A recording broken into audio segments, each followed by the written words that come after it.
one thing you got to consider is culture shock. I think everybody's got a different tolerance for culture shift. Yeah. I have traveled I've been all over the world. Yeah. Just not too long ago, I went to Greece for a little while. And I'm pretty sensitive to culture shock. Like it doesn't take long. Within a week, I'm like, I miss home. But it doesn't mean I'm not still willing to try and go see some other things. But it can be quite the event.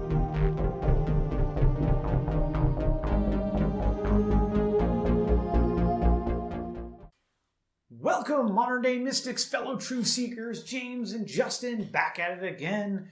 In this one, we are doing a reaction on one of our big requests. This is kind of an older one, but it keeps on coming back every now and again. And I think it has something to do with the fact that we study a lot of religious philosophies and ideologies that come out of the East, out of India and stuff like that. And someone was like, you got to do one on this video that kind of just focuses on the culture of India. And this video is entitled, Let's Check If You Are Brainwashed About India, done by Karoline Goswami from the India in Details YouTube channel. So this isn't like a huge spiritual video. This is more of like just getting to know our audience type of a video. But it sounds super interesting and super in line with our growing, one of the many growing things that we're realizing we're doing here with the channel, which is like bridging cultural gaps. Yeah.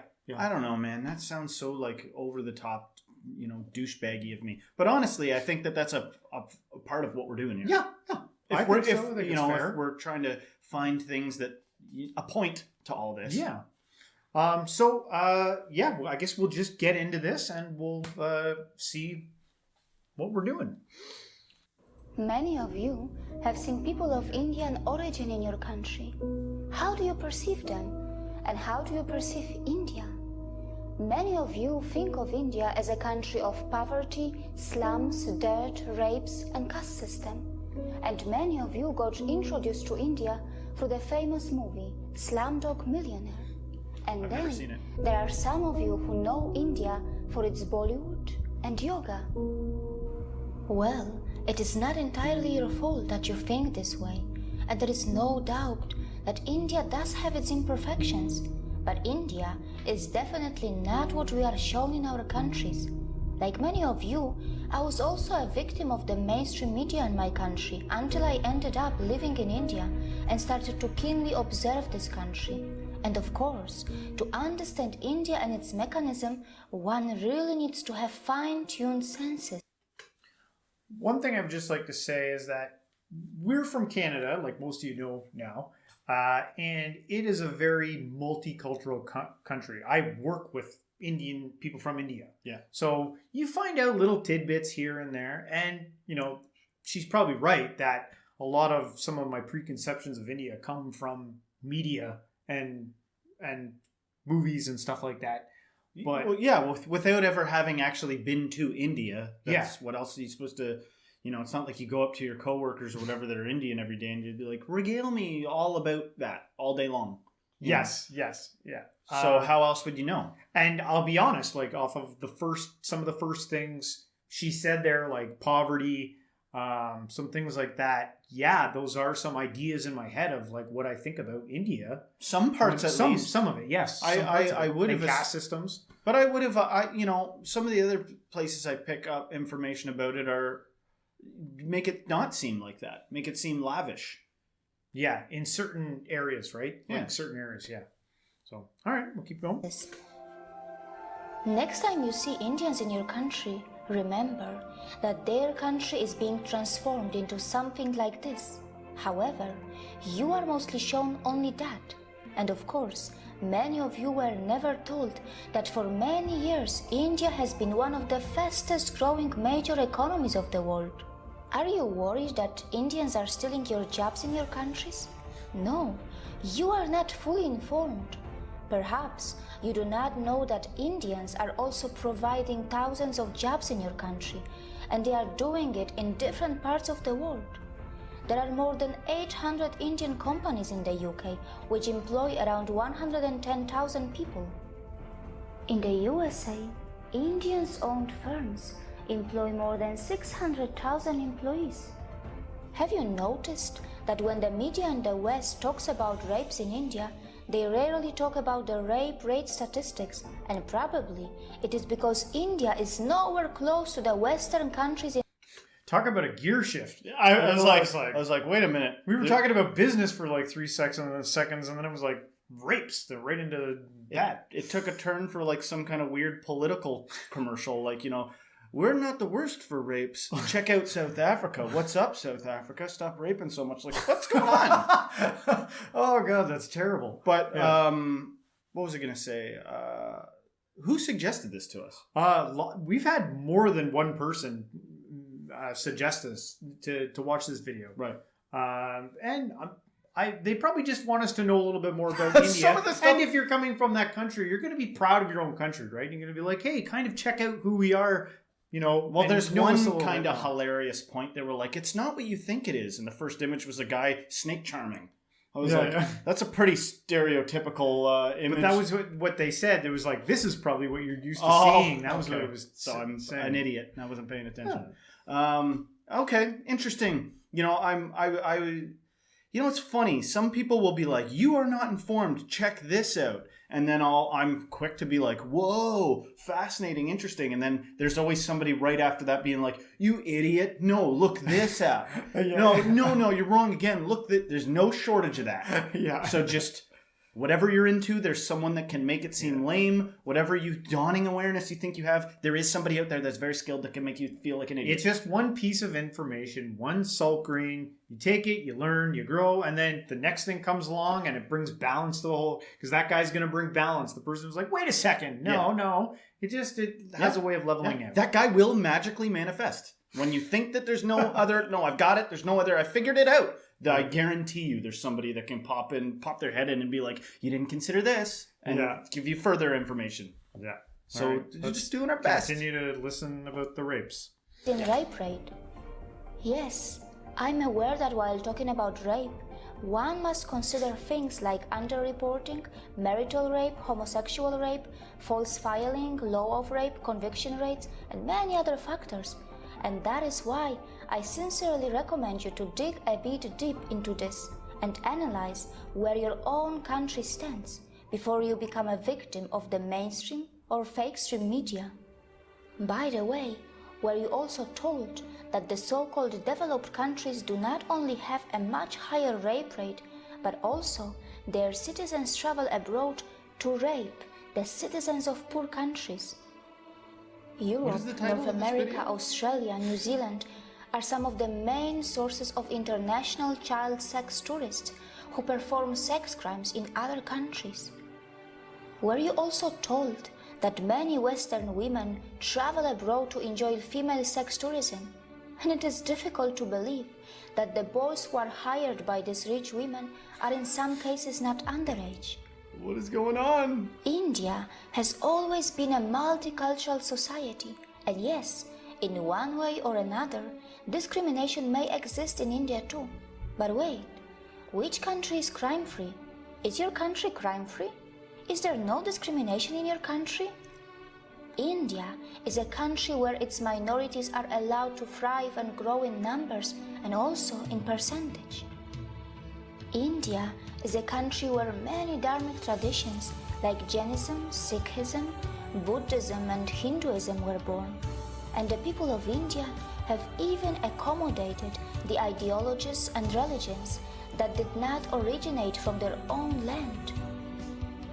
When I first heard of Indian caste system in my country through our media, it was not even mentioned that in India, not only the minorities, but also the members from those societies which are also known as low caste, end up becoming presidents, vice presidents, prime ministers, and chief ministers. See, I'm doing Has it right now. the media in your country told you about this when they talked about Indian caste system to you? Has the media in your country also mentioned? I think maybe it's alluding there to the fact that wherever you are in your caste system, there's an ability to grow and move through the stages of it, maybe. Yeah. So you might be able to go from a place of poverty to a place of affluence. Right. When you think caste system, you think set in stone. You can't get out of it. That's what I think. So I guess in that way, I was a little brainwashed. to know that there's, some of their politicians. But again, there might also be someone being like, wait a second. But I already covered that. Yeah. I know that there will be somebody doing that. Nah, you got it wrong again. There's no end to it. I expect it. That India has already had a female president and a female prime minister? I know that in many so-called developed countries, many low-skilled immigrants from poor countries are purposely and temporarily brought to do low-class and dirty jobs. These poor people are kept in substandard conditions, and after the job is finished, they are sent back to their own countries. The developed countries make the most of their strong currencies, and their own citizens shy away from doing small jobs. Well, these developed countries are so smart that they perform oppression on the humans that they import, and then later, very cleverly they dispose them. Can we call it exploitation too? Indians. Yeah, I wonder if there's because there might be some truth to that, but I know lots of immigrants that come to Canada and this is where they stay for the rest of their lives. I don't know if they just get kicked out, but I do know of cases where there are immigrants that come in, they work for a season and then they go home, but I always assumed that was their choice. Or maybe it has to do with the traveling visa or something. I really don't know. I've seen both. I've seen people that are seasonal, like they come and go. Yeah. I've seen that of people that live in Newfoundland. They come in for the summer and then go back for winter. Yeah. And so maybe you can let us know in the comments. In India, is it more common to go there, work, and then be allowed to just stay after working there? And do people just decide to stay? Are they being kicked out or are they being allowed to stay? Right. So let us know. Are extremely self-critical and they are genuinely concerned about their problems. They do have the intentions to fix their problems, and they do not shy away from talking loud against their democratically chosen governments.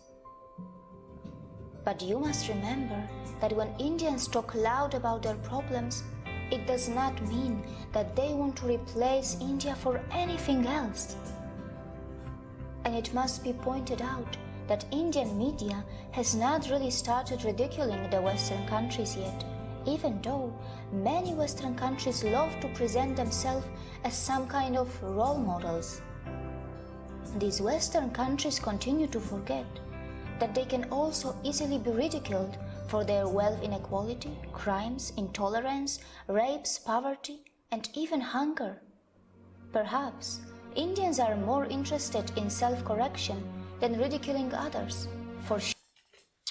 You know what I find nowadays is a growing thing is that maybe we're being more because they were talking about ridicule, right?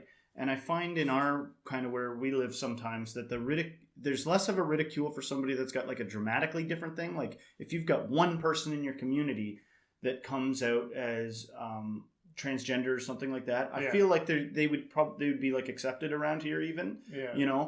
It's more like subtle things that you get ridiculed for around here. You know what I mean? Like example? Like one of the final things you can still totally seemingly mistreat people for is being dumb. Yeah. You know what I mean? Somebody that's like a bumbling, can't do things. It's like, you make fun of that guy. You make fun of him.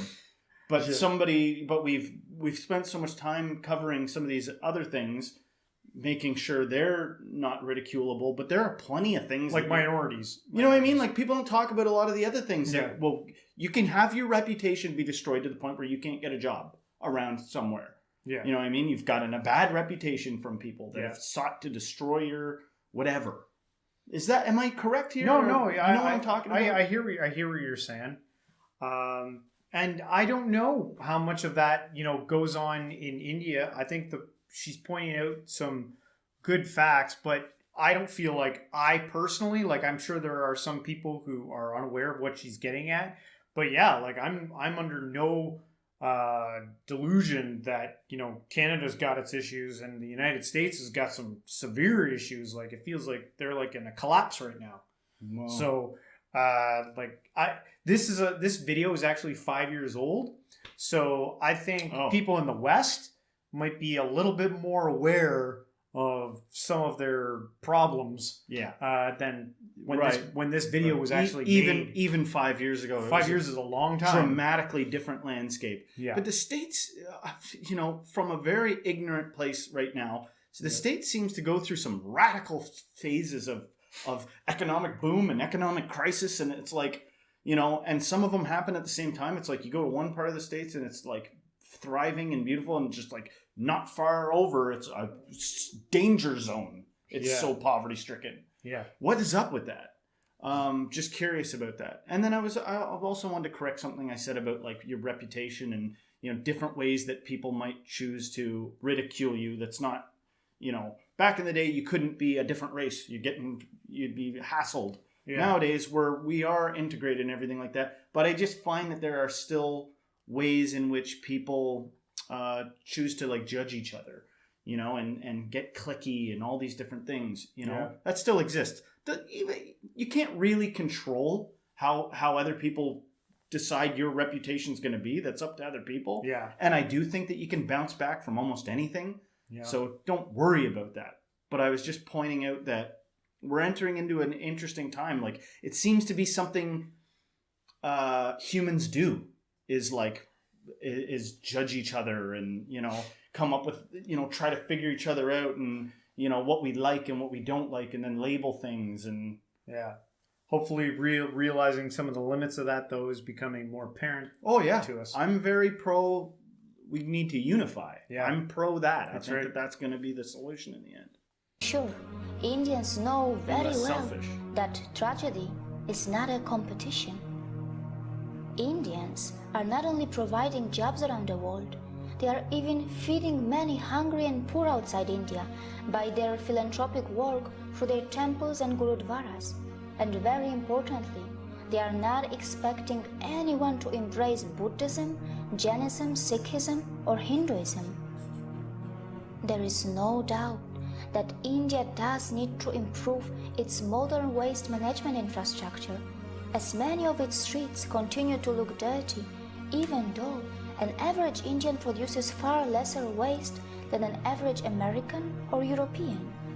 Also, the per capita emissions from India are so low in comparison to the USA or China, and Indians are nowhere close to the West when it comes to historical emissions. For all these years, you were told about the poor sanitation of India, but you were never told that Indians were also the pioneers in ancient sanitation system long before the Western countries got civilized. But of course, it shouldn't matter today. Even after 70 years of its independence, India is still not open defecation free. The government of India is running some massive scheme to build millions of toilets, and only time will tell if that is going to be enough or not. Yeah, I remember watching a documentary on that where like they had this like an open defecation problem where there's not enough toilets in the country and people are using the beach. So again, this is 5 years old, so hopefully they've come a long distance away from there. But it's always good to it sounds like they had some sewer what's the word I'm looking for? They've like invented like sewer systems and stuff, which is pretty interesting that they were able to come up with that. Yeah, that's an interesting interesting point. That maybe the West learned from them and started developing themselves. But I wonder where they're at now. Let us know in the comments. Yeah. Not many people know that when it comes to defecation, some citizens in the Western countries have a strange addiction, or rather a disorder. And this is where a potential exchange can take place between India and the West. India can bring the latest sanitation system techniques from the West, and the West can benefit from the authentic yoga from India that can help those Western citizens who are suffering from such Yeah, I think that gets overlooked sometimes, is the idea that some cultures, different cultures maybe have different strengths at different time periods, right? One culture might rise up to be completely technologically ahead of the curve. But I don't think it can be dismissed. Certain types of lifestyles, belief systems, medicines I think that they've found certain tribes to have medicines that were like super helpful and effective. Like they knew about it. Yeah.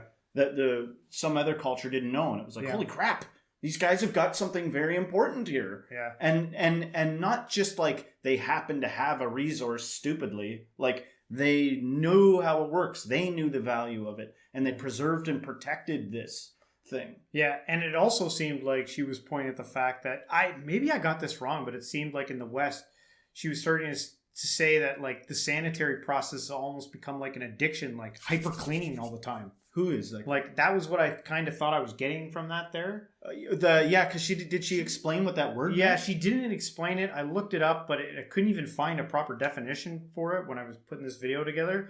But to me, it seems like like being too like always sanitizing constantly. Right. So maybe us dampering down on that a bit, but also sharing our technology with them to bring kind of balance. I think that was kind of where she was going with that. Disorders or addictions. But of course, it can only happen if the Western societies are brave enough to address their embarrassing problems and not just sweep them under the rug, as it is very well known that such kind of disorders and addictions have been reflecting in the Western adult film industry as well. Not many people know that India has nuclear weapons, and it is said that India has the 4th strongest military in the world. But India does not believe in muscle flexing like China or the USA, and neither it believes in expansionism. And yes, India is not a world leader in everything. It's not a world leader in earning money by selling weapons. It stands nowhere when it comes to earning money by selling crude oil. However, its space agency, ISRO, does earn money by sending satellites in space for a very cheap price, fulfilling the satellite dreams of poor countries, and also by helping the advanced countries which want to save money. India is not a leader in the porn industry, and neither it is a top destination for sex tourism.